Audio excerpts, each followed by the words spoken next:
Fala galera, tudo certinho? Começando aqui um vídeo bem rapidinho sobre a nossa aula que passou o nosso Revendo Conceitos de toda semana, não é? Nessa aula a gente estudou a parte introdutória de óptica, a parte bem introdutória mesmo, certo? Então só definindo aqui com vocês, para a gente fazer uma revisão bem completa e bem concisa, a gente definiu primeiro desses fundamentos o que era luz, né? A gente entendeu logo ali, no começo da aula a gente tentou relembrar que luz é uma fonte. Luz é uma onda, certo? Uma radiação eletromagnética. É proveniente de uma fonte luminosa, né? A luz ela vem de uma fonte luminosa. A gente definiu os variados tipos de fontes, não é isso? De fontes luminosas. A gente definiu também na nossa aula aquele comportamento dual, né? De onda e partícula. Lembra que um dos grandes defensores do comportamento corpuscular da luz era justamente Newton. E os defensores do comportamento ondulatório da luz era a maioria da galera que veio após Newton, principalmente ali para o meados da época de Huygens, de Thomas Young. A galera tinha uma definição aí da luz como sendo algo que sofria difração e aí tinha um comportamento ondulatório, enquanto que Newton defendia aí um comportamento corpuscular da luz, né? E a gente entendeu que existe essa dualidade, né? A gente citou vários exemplos aí da dualidade onda e partícula, não foi? Beleza. Voltando aqui para realmente de fato o início da aula, a gente definiu primeiro as classificações da fonte, né? Da fonte luminosa. Ela pode ser primária ou secundária, certo? Uma fonte primária é aquela que emite a sua própria luz através de reações químico-físicas, né? A gente tem aí um grande exemplo disso, o Sol, né? O Sol. Uma fonte secundária é aquilo que precisa de uma primária para poder refletir a luz, né? A fonte secundária ela não emite a sua própria luz, ela recebe a luz de uma fonte primária e reflete, certo? Um exemplo disso são objetos inanimados aí que não possuem luz própria, certo? Nós somos objetos que não possuímos luz própria. A gente precisa de luz de uma fonte primária para poder refletir e podermos ser vistos, não é isso? Então, fonte primária é aquela que emite a própria luz, certo? Por exemplo, um vagalume, certa bundinha de vagalume, uma lâmpada, uma chama de uma vela, uma fogueira, uma estrela, são processos físico-químicos que liberam a sua própria luz. Enquanto que a fonte secundária ela vai refletir essa luz que é proveniente aí de uma fonte primária, beleza? Então pode esquecer isso de jeito nenhum. Continuando, a gente também definiu que era uma fonte pontual, que é uma fonte extensa, né? A fonte pontual a gente lembra que é aquela que emite um único feixe luminoso, certo? Então, quando ela é bloqueada, quando a fonte primária é bloqueada, ela gera uma região de sombra apenas, certo? Uma região de sombra de fato, beleza? Já a fonte extensa é aquela fonte que emite luz para todos os lados, para todas as definições. A gente entende que uma fonte extensa, ela quando bloqueada, ela não vai gerar só um padrão de sombra, ela gera um padrão de sombra e um padrão de penumbra, certo? Então a gente tem que entender isso. Uma fonte extensa, quando bloqueada, a gente vai enxergar um padrão de sombra e um padrão de penumbra, certo? Não necessariamente apenas sombra e penumbra ao mesmo tempo. Pode ser que a gente enxergue sombra e penumbra, pode ser que a gente enxergue apenas penumbra, mas nunca só sombra, quando eu falo de fonte extensa. Quando eu falo de fonte pontual, ela pode sim gerar apenas sombra, e ela só vai gerar sombra, ela nunca vai gerar também uma região de penumbra, beleza? A gente tem que lembrar disso. Tranquilo? A gente também definiu, depois que falou de fonte pontual e fonte extensa, a gente definiu também as situações do eclipse solar e do eclipse lunar, beleza? Lembra que o eclipse solar e o eclipse lunar vai ter ali uma região central de sombra total e vai ter uma região periférica aí de penumbra, certo? A gente tem que lembrar que o eclipse solar é quando a Lua bloqueia a luz que vem do Sol e não chega na Terra. Então, vai ter um certo ponto ali onde eu vou ter justamente um eclipse solar, a Lua entre a Terra e o Sol bloqueando a luz do Sol. E o eclipse lunar é quando a Terra bloqueia a luz que vem do Sol e ela não chega necessariamente na Lua, beleza? A gente tem que lembrar disso aí, essas posições a gente viu bem detalhado em aula, só quero citar aqui só para que vocês fiquem relembrando, beleza? E por último a gente definiu também fonte monocromática e fonte policromática. Fonte monocromática é uma fonte luminosa que possui apenas uma única cor, certo? Possui apenas uma única cor. E a fonte policromática é uma fonte luminosa que emite várias cores, beleza? Tranquilo? Vamos avançando aqui na nossa revisão. Galera, continuando nossa revisão aqui, eu quero falar dos 3 meios de propagação da luz, né? Onde a luz pode se propagar, os meios são classificados de 3 formas: um meio transparente, um meio translúcido e um meio opaco, certo? O meio transparente a gente gosta de falar que a transmissão da luz nesse meio transparente é quase que 100%, é perfeito. A gente até usa aqui essas duas palavrinhas, quase perfeito, certo? Então a gente tem uma transmissão aí da luz de praticamente 100%, certo? No meio translúcido é quando a luz ela anda, mas ela não passa com tanta facilidade, a sua propagação não é tão fácil, certo? Então a transmissão fica ali entre 0 e 100%, ela não é tão perfeita, certo? E exemplo de meios translúcidos são, sei lá, vidros opacos, vidros que tem uma certa película que oferece uma dificuldade a passagem da luz, mas a luz ainda passa. Mas do outro lado, quando a gente tenta visualizar esse espectro da luz, a gente não enxerga com tanta perfeição, com tanta qualidade, beleza? A gente também, isso é o meio translúcido, né? A gente pode definir também que esse meio translúcido, ele deixa a luz passar, mas não tão facilmente, mas ela ainda passa, certo? Mas a gente não consegue enxergar. Se a luz passa, por exemplo, um vidro opaco, não um vidro opaco, não, mas um vidro assim dizer, um vidro manchado, um vidro com alguma película que não deixa a luz passar tão bem. Quando a gente está desse outro lado, a gente vê a imagem bem turva, bem manchada. A gente não consegue ver uma imagem nítida, de fato, mas a gente consegue entender que existe alguma coisa do outro lado, certo? Já no meio opaco, não. No meio opaco, a luz não passa de jeito nenhum. Ela não consegue passar por dentro, certo? Ela não consegue atravessar esse meio, beleza? Então, se a transmissão no meio opaco é praticamente zero, né? Praticamente nula. Tranquilo, galera? Beleza. Depois disso, em aula, a gente definiu os 3 princípios da propagação da luz, né? Aquela propagação retilínea, que é o primeiro princípio, a propagação independente dos raios, que a gente chama de independência dos raios, e a propagação reversa, a reversibilidade da luz, beleza? A propagação retilínea, ela explica muito a formação de sombras e penumbras, a formação de eclipses, o princípio da câmara escura. A propagação retilínea explica muito isso, né? E a gente usa muito ela para poder aplicar aquela semelhança de triângulos para poder achar a altura de algum corpo, né? Por exemplo, se eu tiver outro corpo aqui, ó, e aí eu vou ter justamente a luz também sendo projetada, eu posso fazer a altura de um prédio está para a altura do corpo menor, bem como a sombra projetada do prédio está para a sombra menor, né? A gente pode fazer essa relação, tranquilo? Que a gente definiu bem detalhadamente em aula e em sala, né? Para a gente poder visualizar isso e aplicar isso aí no nosso dia a dia, beleza? A gente viu muita coisa dessa. Tranquilo. A gente também falou, além da propagação retilínea, que é o mais importante, né? E até colocou uma frasinha, onde os meios transparentes e homogêneos a luz propaga-se em linha reta, ela não sofre um desvio, uma curva. A gente está falando de luz visível, né? A gente definiu, além disso, a gente definiu também a independência dos raios, não foi?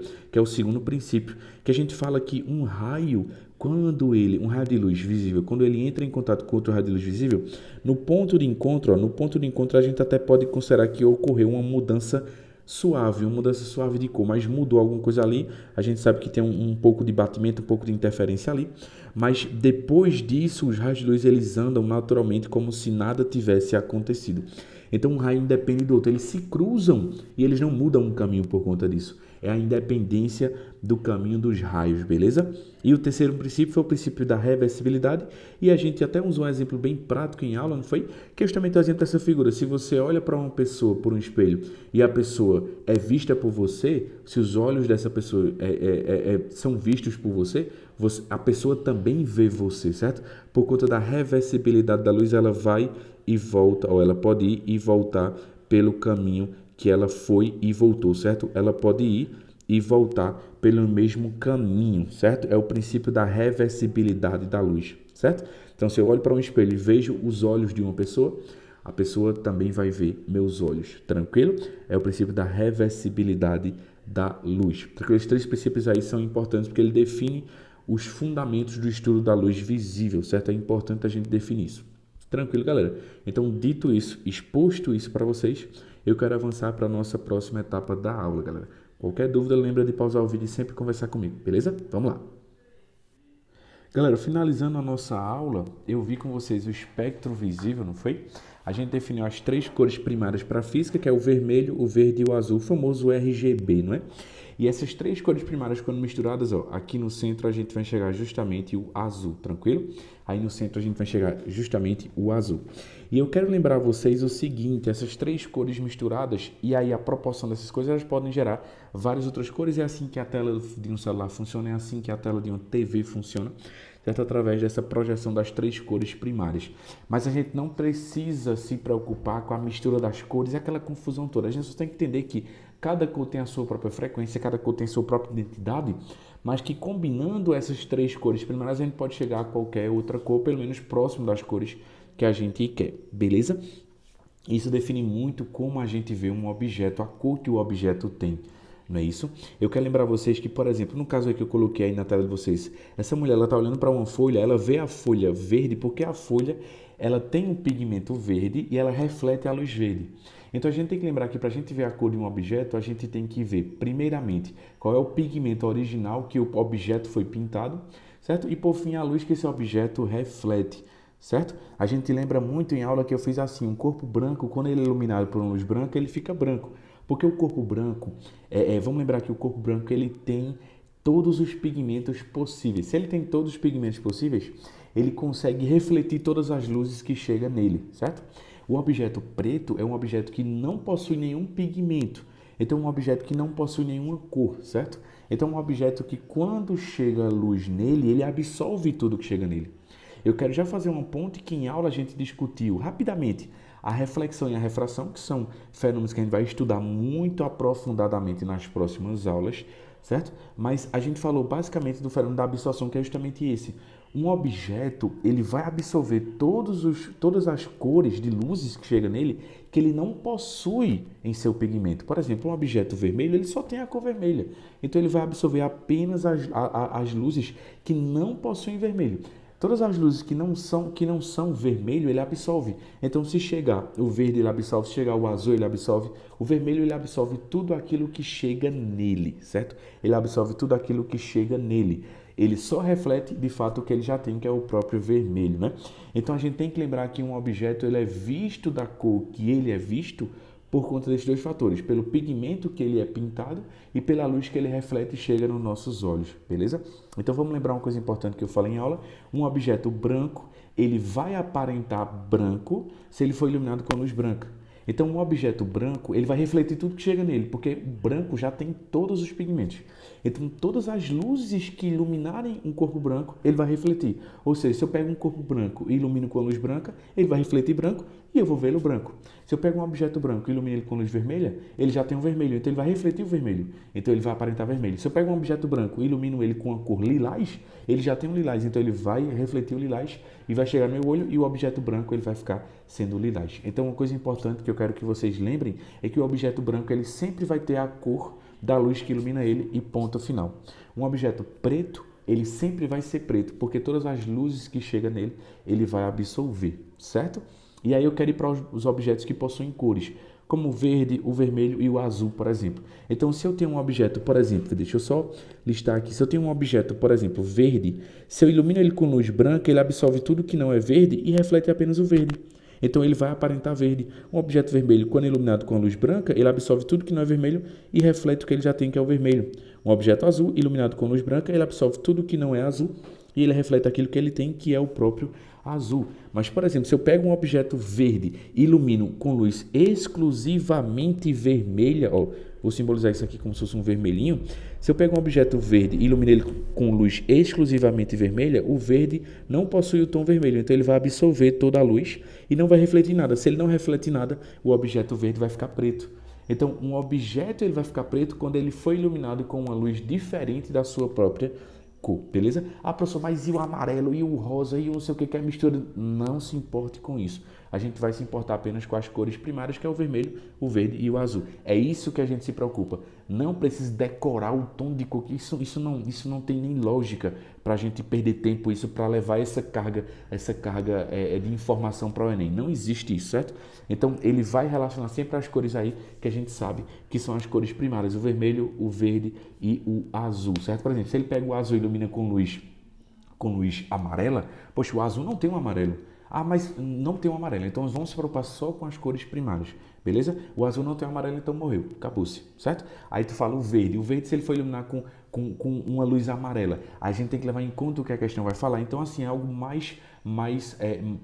algo mais complexo que tu não vai precisar disso para o teu vestibular, então daqui a pouco a gente vai ter que decorar todos os tons de cores e não faz nenhum sentido disso, certo? Então a gente se preocupa com as cores primárias, que é o vermelho, o verde e o azul, tranquilo, galera? Não esquece disso não, por favor, vamos se preocupar com aquilo que é importante de fato.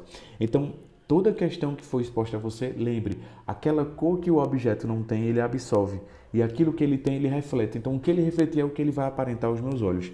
E se só está chegando a luz que ele não tem, da cor que ele não tem, quando ele absorver tudo, ele não reflete nada. Então, não vai chegar nada no meu olho. Eu vou enxergar preto, eu vou enxergar escuro. Então, o objeto ele vai ficar preto. Tranquilo? É simplesmente isso, certo? Não confunda isso não. Um exemplo. Peguei um objeto azul e iluminei com luz verde. Beleza, a luz verde. A luz verde, o azul ele possui verde? Não. Então ele vai absorver o verde e não reflete nada. Então ele vai ficar preto. Certo? Não esquece disso, não. É algo tão fácil que se você for para decorar as cores, for entender cada tom de cor, isso aí vai ficar tão difícil que tu vai jogar fora tanto processamento do teu pensamento que o Enem não vai cobrar. Se você nenhum vestibular vai cobrar de você, até porque a gente não é necessário a gente estar decorando quais são as misturas das cores e por aí vai, certo? Não tem necessidade nenhuma, beleza?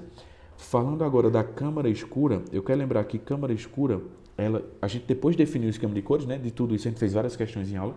A gente também falou sobre câmara escura e anos-luz. Não foi para a gente terminar de fato a nossa revisãozinha aqui. A câmara escura, ela funciona de acordo justamente com o princípio da propagação retilínea da luz, certo? E a gente entende que quando a gente coloca um objeto de frente a uma câmara escura, que é uma câmara totalmente escura, apenas com um orifício para a entrada da luz, esse objeto ele é projetado na parte posterior da câmera, de cabeça para baixo, invertido por conta justamente dessa propagação retilínea da luz, e a gente tem as proporções respeitadas por semelhança de triângulo. O ângulo interno do triângulo interno é igual ao ângulo externo do ângulo do triângulo externo, beleza? Então a gente pode formular uma semelhança de triângulo simples. A altura do objeto está para a altura da imagem, bem como a distância que o objeto está da câmara escura está para a distância que a imagem está da entrada da câmara escura, certo? É tudo em relação à entrada da câmara escura. A gente chama até esse daí aqui de tamanho da câmara escura, espessura da câmara escura, certo? Então a gente monta a semelhança de triângulo, né? O está para DO, ó, no caso, vou fazer como eu fiz em aula, né, para não confundir. O O está para o I, ó, o O está para o I, bem como o DO está para o DI. Bem como o DO está para o DI, certo? Ou então posso fazer até o inverso, né? I está para O, bem como DI está para o DO. Vamos lembrar que o DI é o tamanho da câmara escura e é a altura da imagem, o O é a altura do objeto e o DO é a distância do objeto até a entrada da câmara escura, beleza? E por fim a gente definiu até aqui, ó. Por fim, eu quis botar um pensando além, né? Que no nosso livro lá está bem organizadozinho, pensando além, que eu falei sobre ano-luz, né? Ano-luz é uma medida de distância, né?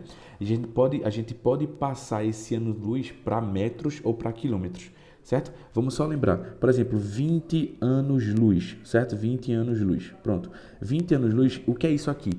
A gente lê essa unidade de distância falando simplesmente o seguinte: a luz andando na sua velocidade máxima de 3 vezes 10 à oitava metros por segundo, vai demorar 20 anos para andar toda essa distância. Anos-luz é distância, galera. Anos-luz é distância, certo?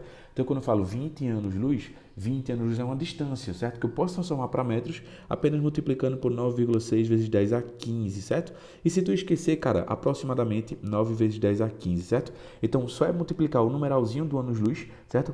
Por esse fator daqui que a gente já passou para metros, certo? E a gente pode ler esse anos-luz nesse formato aqui.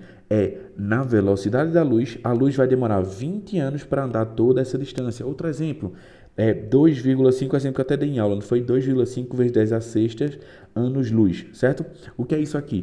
Eu estou dizendo que a luz andando em sua velocidade vai demorar 2,5 milhões de anos para desenvolver, para no caso andar, certo? Percorrer toda essa distância em anos-luz. A gente lê nesse formato, mas a gente entende que o ano-luz como um todo ele é uma unidade de distância. Quer passar para metros, multiplicar aí por 9,6 ou simplesmente por 9, certo? Lembra do fator 10 a 15. E se quiser passar para quilômetros, em vez de 10 a 15, bota 10 a 12, certo? Se quiser passar diretamente para quilômetros. Se quiser passar para metros, que é o mais usual, né? SI, Sistema Internacional de Medidas, usa o 10 a 15. Beleza, galera? Então a gente finaliza por aqui nossa revisão. Qualquer dúvida que vocês tenham, sempre lembrem que pode contar comigo, beleza? Então um cheiro a todos e até a próxima, galera. Tchau!